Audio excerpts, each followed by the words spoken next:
Good morning. Thanks for having me. It's nice to be here again and to know this conference is happening again and to check out the new location. The Bureau of Land Management, I'm from the headquarters office. I know you all work closely with our state and district and local folks, and a lot of them are here today, so we'll all be happy to catch up with you at the break. Wanted to just start by reminding everyone, the Bureau of Land Management, we manage about 245 million acres of surface around the country, 700 million acres of subsurface. And in Colorado, that translates to a not insubstantial amount, 8.3 million acres apparently approximately of surface, and about 27 million of subsurface. We operate under our Organic Act, the Federal Land Policy and Management Act, which directs us to manage the public lands under multiple use, which includes everything from energy development to recreation to wilderness to fish and wildlife. It's a broad mandate, allows us to balance many opportunities and options, and we're also directed to manage for sustained yield so that those lands continue to produce and be used for future generations. So I'm going to hit on a few pertinent topics and leave time for questions. So hopefully this will.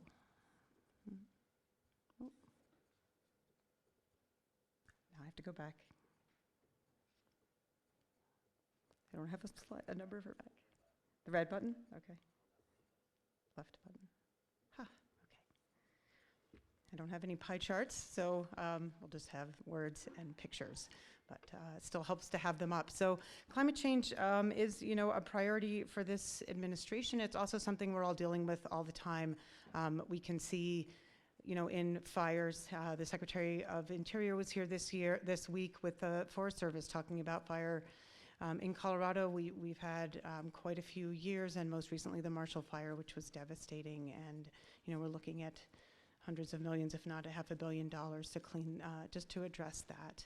So this was an early priority for the administration. One of the early executive orders, 13990, this is one that kind of looked back and looked forward at what needed to be done to address climate change across the country, and included a direction to restart the interagency working group addressing the social cost of greenhouse gas emissions. So how does climate play into decision making?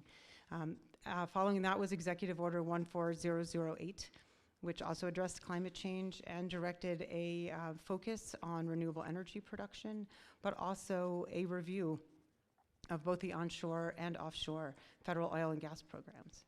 This was followed by a secretarial order that also had similar direction following the executive orders, but again, looking at how we can address climate change, incorporating science in decision making, and again, prioritizing and working toward shifts toward renewable energy. So I wanted to talk a little bit about our oil and gas program, which we are committed to operating in a sustainable way that also takes into account climate change and impacts on other resources. As all of you, I'm sure, are aware, the courts have been very involved in the oil and gas program. I've started referring to it as a thicket of oil and gas rulings that we are trying to work our way through as we manage this program. When this administration started, there had already been quite a few rulings that invalidated lease sales. Some were remanded for further analysis, some were fully overturned, and the BLM was directed to refund money. And a lot of those focused on how we had not analyzed impacts of climate change, including costs and benefits, but also impacts, and then also impacts on other resources ranging from water to greater sage grouse to cultural resources. So, we came in to this administration with a lot of leases that had been remanded for further analysis and were under review. At the same time, new litigation has come into play. A ruling from the Western District of Louisiana last year directed both the oil and gas programs onshore and offshore to hold lease sales. So that started forward. Shortly after that, the Bureau of Ocean Energy Management held a lease sale. In 2022, Federal District Court for the District of Columbia set aside that lease sale, fully set aside, that lease sale, based on the failure to look at the climate issues and greenhouse gas emissions in relation to foreign consumption. So that gave us a lot to think about for the onshore situation. At the same time, another court in the Western District of Louisiana had issued an injunction on federal agencies using the interim values for social cost of greenhouse gas emissions. That made it difficult to continue evaluating, for instance, lease sales and other actions that already had that consideration underway. That injunction was lifted by the U.S. Court of Appeals for the Fifth Circuit this year, allowing us a path forward to continue evaluating actions that had greenhouse gas emission impacts. Most recently, the U.S. Court of Appeals for the Ninth Circuit ruled in the context of a mining project that the federal agency had not evaluated the significance under the National Environmental Policy Act of greenhouse gas emissions. So while they had quantified and looked at it, they hadn't really made enough of an effort to determine if it was significant and required further analysis and what that would look like. So again, that's something we're looking at in the context of decision-making by the Bureau of Land Management. If you all have a better word than thicket, I'm open to it. So where are we on the program at the moment? Executive Order 14008, as I mentioned, required a review of both the onshore and offshore programs. In November of last year, a report was issued summarizing some of that results of that review and providing some recommendations. A lot of what was in there was not new. These are things we've seen, some of them for decades, reports issued, for instance, by the Government Accountability Office, and telling us things that we did know about how many decades old royalty rates, rental rates, bids were, and also looking at certain practices that the agencies use in leasing. And the report made recommendations regarding addressing impacts such as climate change and other resources, getting a fair return for the American taxpayer, and transparency and letting the public comment and working on consultation. So those were important recommendations that we're looking at as we continue to operate the program, whether it be evaluating lease sales and permits or looking at other guidance and rulemakings, which I'll touch on in a minute. Prior to some of the court rulings and after others, we had started moving forward at the Bureau of Land Management with a lease sale.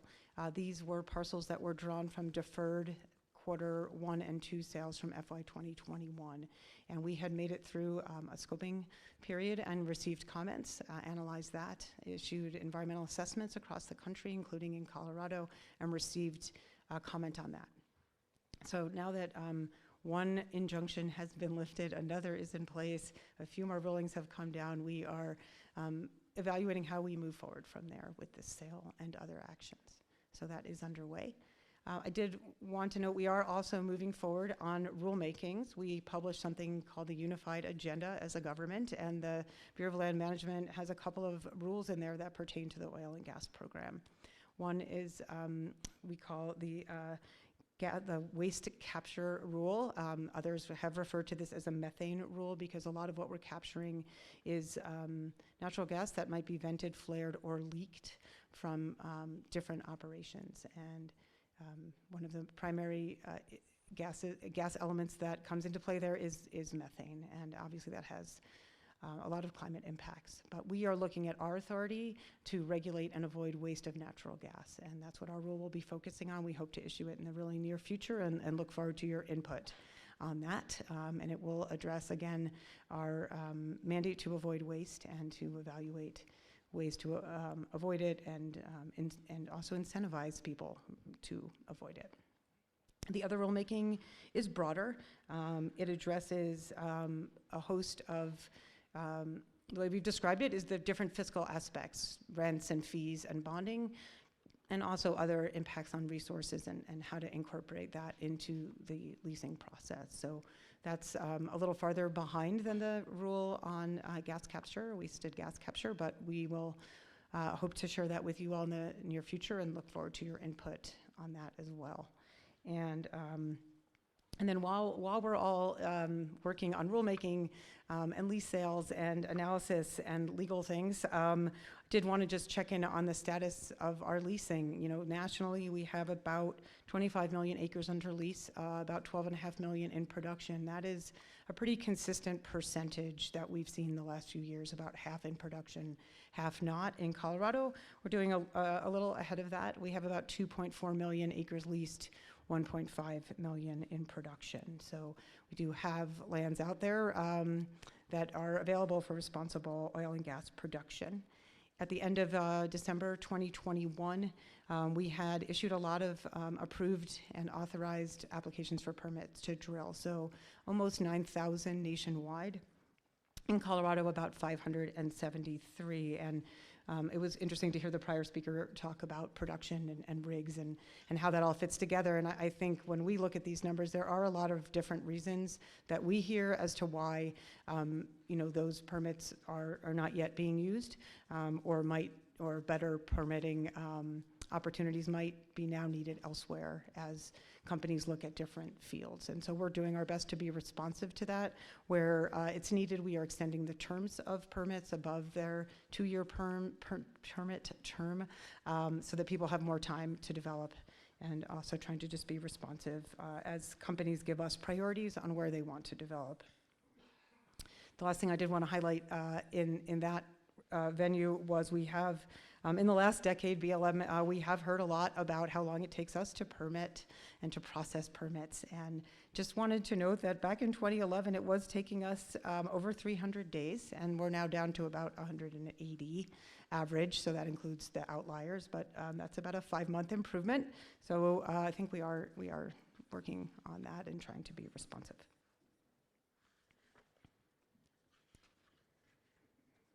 So we are moving forward. I just want to highlight again, in addition to the rulemaking, some guidance.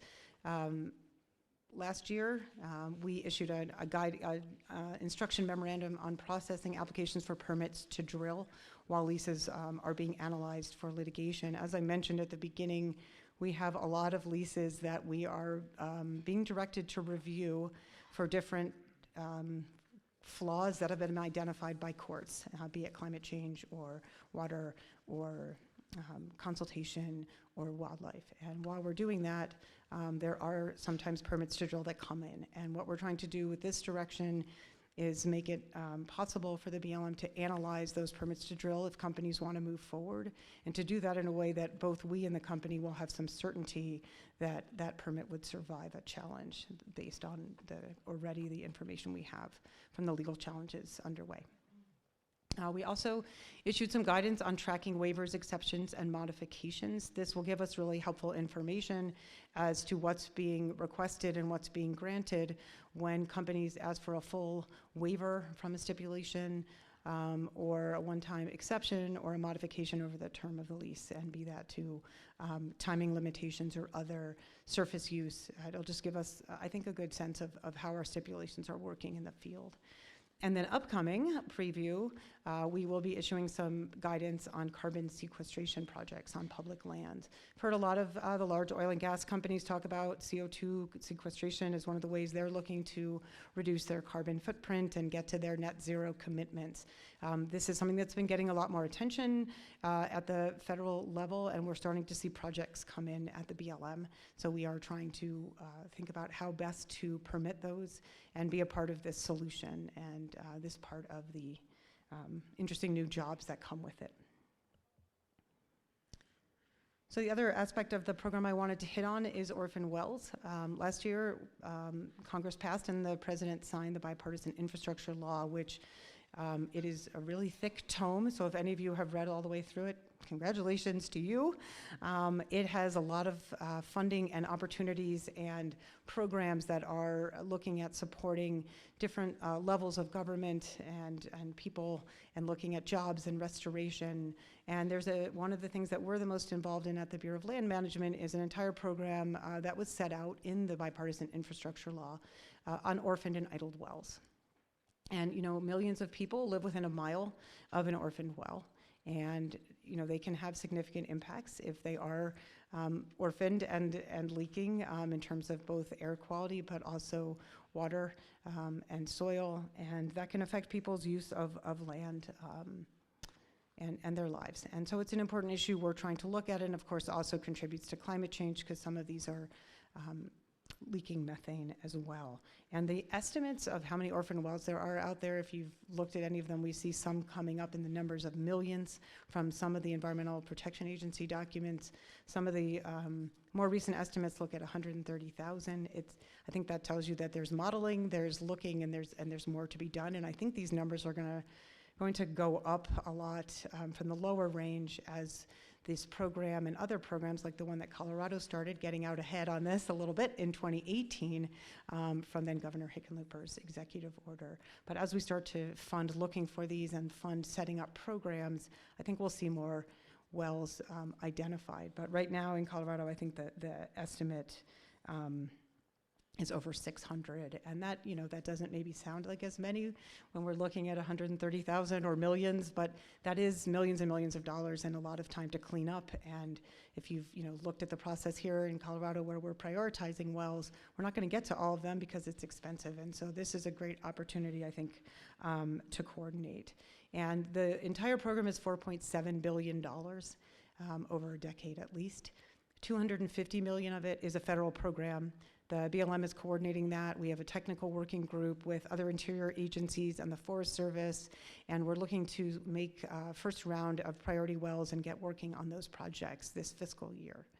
The bulk of the money, as you can see, goes to state programs. We'll be coordinating with Colorado and others. We had 26 states indicate interest in participating in this program. The Secretary announced over $1.1 billion in the first round of this program to go out, and I think Colorado is looking at $79 million or so in that program. There's also $150 million in this program for tribes as well, so a lot to do here. You'll see if you do read this section of the statute, we're directed to prioritize based on a number of factors, environmental impacts, environmental justice impacts, and emissions, and to also track a lot of that. And that's some new things for us to track, so we're working on it. While the states don't have this same specific guidance, we are asking them to do the best they can to share information with us so that we can report back to Congress on issues like how much groundwater or surface contamination have we cleaned up as part of these efforts, and what amount of methane emissions have been stopped, as well as how we're addressing impacts on underserved communities. So it's a lot to do, a lot of new work, and really exciting. And while it talks about orphan wells, we're talking about plugging and abandoning wells and reclamation and restoration, but it's not just the wells, it's the associated infrastructure and the ground. So it really has a lot of impact, and we know that there will be opportunities to coordinate with the state on that as well. I also wanted to flag the idled wells issue. This is another program that was created. It does not have any dollar figures next to it for a very good reason. There weren't any, but the Bureau of Land Management was directed to increase our efforts to identify and reduce the amount of orphan wells on public lands and public minerals. And the last estimate we had was 7,400 or so wells, but what the infrastructure bill did was change the definition of an idled well. Right now, the BLM has been operating under a definition that was given to us in the Energy Policy Act of 2005, and it said that you could only count a well as idled if it had not been operating and we had no reason to believe it would be for a term of 7 years. At that point, 7 years in, we are getting pretty close to those wells becoming orphan wells, and it made it hard for us, I think, to be proactive. The new definition is 4 years. That's going to make our count go up in Colorado and other places around the country. I'm hopeful that'll also give us a chance again to be proactive and keep more of those wells from becoming orphan wells, because again, I think those counts are going to come up both because we're looking for them, and just, we've seen this over the years, the volatility of the industry.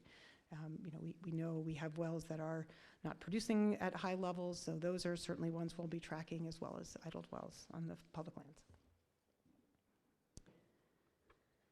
Since I can't resist an opportunity to talk about sage grouse, and Colorado is one of the states that has sage grouse habitat, and it certainly impacts and interacts with oil and gas. I did want to flag this item.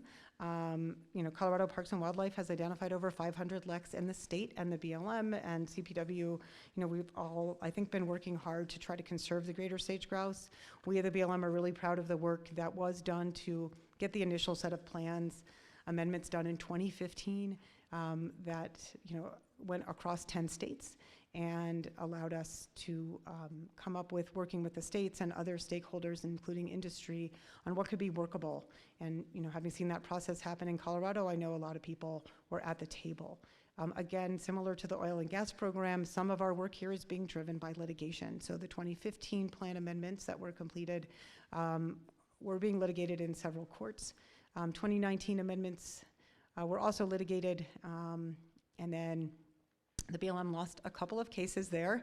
The 2019 amendments are no longer in effect, and we were also directed to move forward with a potential mineral withdrawal in sagebrush focal areas, which are the highest value sage-grouse habitat. We don't have any designated sagebrush focal areas in Colorado, but we are directed by court to move forward with that withdrawal process, which was put on hold in the last administration. So where we are now, we'll be issuing a new draft on the withdrawal later this year. This is just a quick timeline of the planning situation. In 2015, plans were done. At that point, based on the plans being in place and the commitments made in the plans, the Fish and Wildlife Service found that the greater sage grouse no longer warranted listing under the Endangered Species Act, that was not a needed tool anymore. In 2019, all the states except Montana chose to amend their plans. A court enjoined those amendments in 2019, so now we're back to enforcing the 2015 plans. And we completed scoping in February for some updates to the 2015 plans and looking at the 2019 amendments.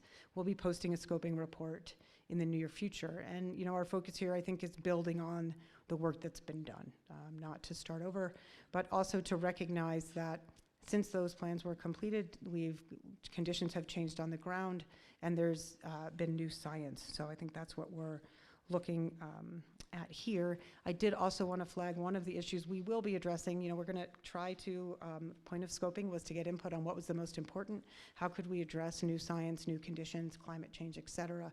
One thing we will definitely be addressing is compensatory mitigation.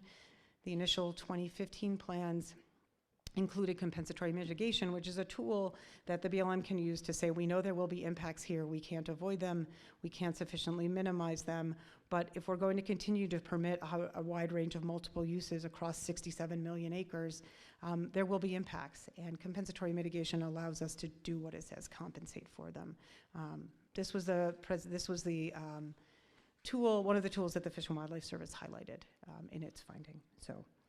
Next steps, we're going to move forward. Here's just some of the new science we'll be looking at. Some of it you've already heard about, of a USGS study that looked at the impacts of high wild horse populations in sage-grouse habitat, but we're looking at new data we've gotten from local partners. We'll be looking at impacts of predators, connectivity, and climate change, and continue implementation. The BLM has spent over $430 million in the last decade on restoring about 4.5 million acres of sagebrush, and we look forward to continue doing this.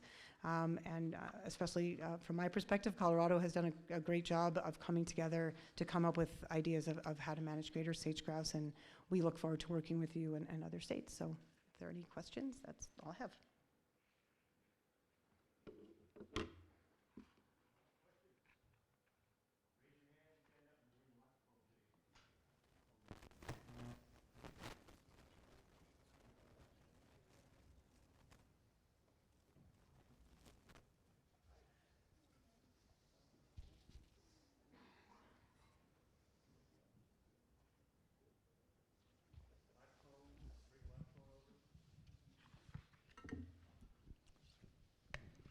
Thank you.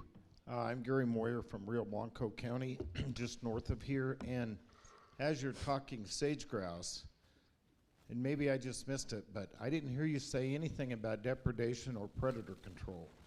And quite frankly, we had this discussion when we went through sage grouse 1.0, now we're in 2.0, and BLM seems to want to turn a blind eye to the impacts of predator control. And if we're going to be serious about finding a solution, recovering this species like I think we all want, we cannot ignore that. We believe locally that is one of the primary reasons for the loss of our sage grouse. So I think for you to not focus on that, you're missing a real opportunity. Thank you. I'm pretty sure I had a bullet point on it in the new science. Maybe I missed it, I'm sorry. But that's okay. It is something that has come up every time we've spoken, and we are looking at what the science is out there on predators because it does keep coming up. So we've heard you, and we are looking at it, and if there's more you think we might be missing, glad to hear it.